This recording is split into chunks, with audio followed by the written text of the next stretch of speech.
এই পর্যায়ে আপনাদের সম্মুখে নির্ধারিত বিষয়ের উপর বক্তব্য নিয়ে আসছেন ভাই মোহাম্মদ আব্দুল্লাহ বিন আব্দুল মজিদ। বক্তব্য নিয়ে আসছেন ভাই মোহাম্মদ আব্দুল্লাহ বিন আব্দুল মজিদ।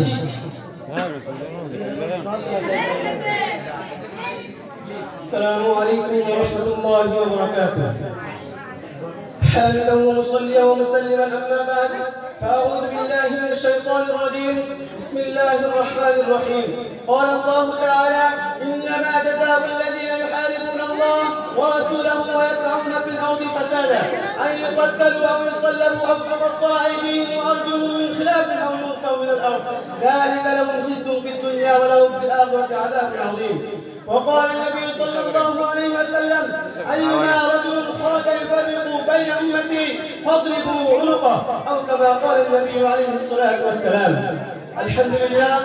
আব্দুল ফাসাদার কর্তৃক আয়োজিত আজকের বাৎসরিক শিক্ষা সমাবেশে উপস্থিত রয়েছেন মাননীয় সভাপতি শ্রদ্ধেয় বিচারক মণ্ডলী, সুদক্ষ পরিচালক মুআজ্জাজ মুহতারাম আমার প্রাণপ্রিয় ছাত্রছাত্রীরা এবং বাংলার দূর দূরান্ত থেকে আগত আগামী কর্ণধার আমার প্রাণপ্রিয় ছাত্র ভাইরা, সকলকে আমার অন্তরের অন্তঃস্থল থেকে আন্তরিক শুভেচ্ছা জানিয়ে শুরু করছি আজকের নির্ধারিত তিনটি বিষয় থেকে সন্ত্রাস প্রতিরোধে মহানবী সাল্লাল্লাহু আলাইহি ওয়াসাল্লাম এর শিক্ষা উক্ত বিষয়ের উপর আলোচনা।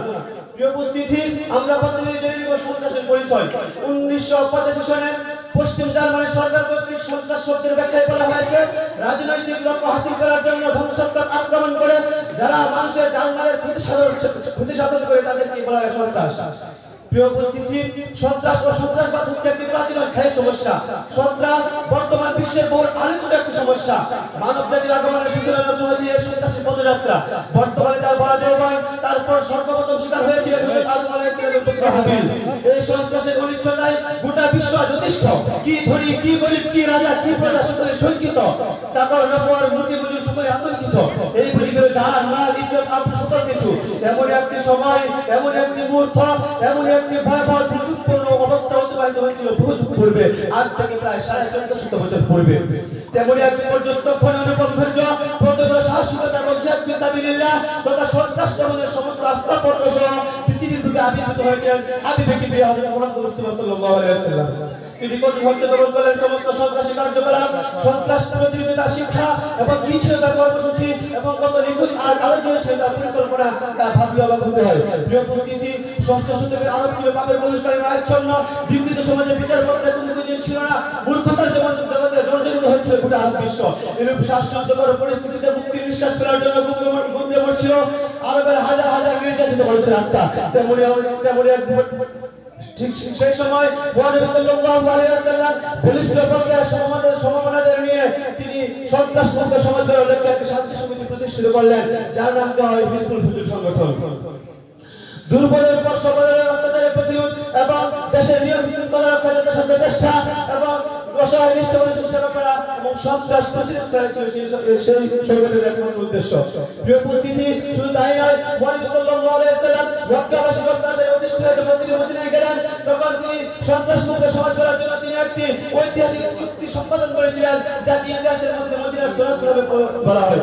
প্রিয় উপস্থিতি, সেই সনদের মধ্যে সন্ত্রাস প্রতিরোধের যে ধারাগুলো ছিল তা হলো তারা সমাজের মধ্যে দাঙ্গা হাঙ্গামা সৃষ্টি করবে, উম্মতের মধ্যে ফিতনা সৃষ্টি করবে, মুমিনরা সকলে তাদের বিরোধিতা করবে এবং মুমিনরা সম্মিলিতভাবে অন্যায়কারীর বিরুদ্ধে থাকবে এবং সেই অন্যায়কারী যদি কোনো মুমিনের সন্তান হয় তার জন্য এই শিক্ষা পরিবর্তন করা হবে না।